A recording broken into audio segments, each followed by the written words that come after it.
This year, it is my delegation's great privilege and pleasure to co-sponsor with the delegations of Ghana and Morocco draft resolutions in this Council recommending to the General Assembly that two more newly independent African Commonwealth countries, Zanzibar and Kenya, should be admitted to membership of the United Nations.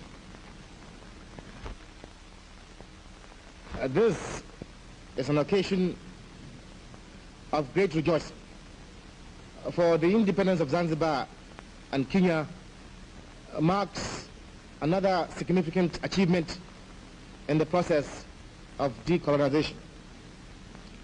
Another bastion of imperialism and colonialism in Africa has fallen. In the anti-colonial struggle, relentless and unpredictable as it is, every victory fills us with inspiration and hope for the future.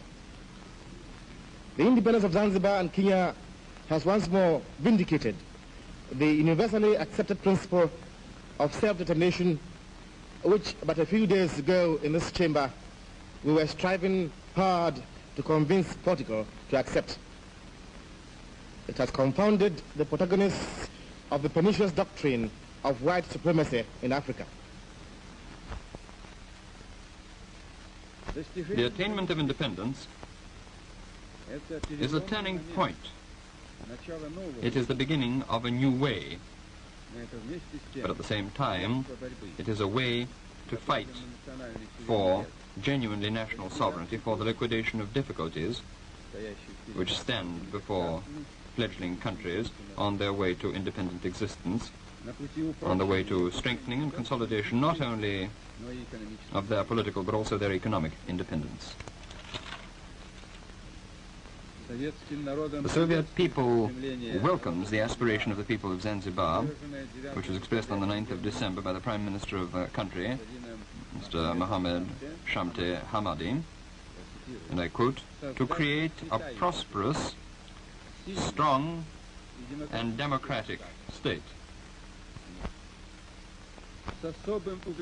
It is with special satisfaction that the Soviet delegation is welcoming the independence of Kenya, whose people was one of the first to rise for the fight for its national independence and freedom. We cannot fail to express our feeling of admiration and profound respect for the gallant people of Kenya, which has gone through many privations and trials before it was able to attain its own independence. We believe that these two nations will find active and useful roles to play in the deliberations of the United Nations. The statesmanship of their leaders and of the United Kingdom. The negotiations conducted with honesty, with forbearance, and with determination, which have concluded with complete independence for multiracial societies, can serve as an example of cooperation and of tolerance throughout the continent of Africa. I shall put the admission of Kenya and Zanzibar to the vote. As suggested at the outset of this meeting, first presenting to you the resolution number S5483, submitted by Ghana, the United Kingdom of Great Britain and Northern Ireland, and of Morocco, recommending to the General Assembly the admission of Zanzibar. All those in favor will please so signify by raising their right hands. Zanzibar is admitted to membership in the United Nations by the unanimous vote of the Security Council, subject to approval by the General Assembly.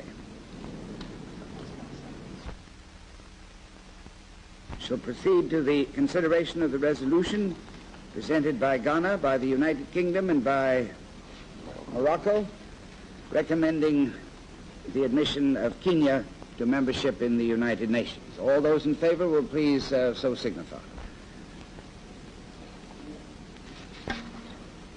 Kenya is likewise admitted to membership in the United Nations by the unanimous vote of the Security Council, subject to the approval of the General Assembly. In accordance with Rule 60 of the Provisional Rules, I shall immediately transmit to the President of the Assembly the text of the two resolutions which have just been adopted, as well as the verbatim records of this meeting.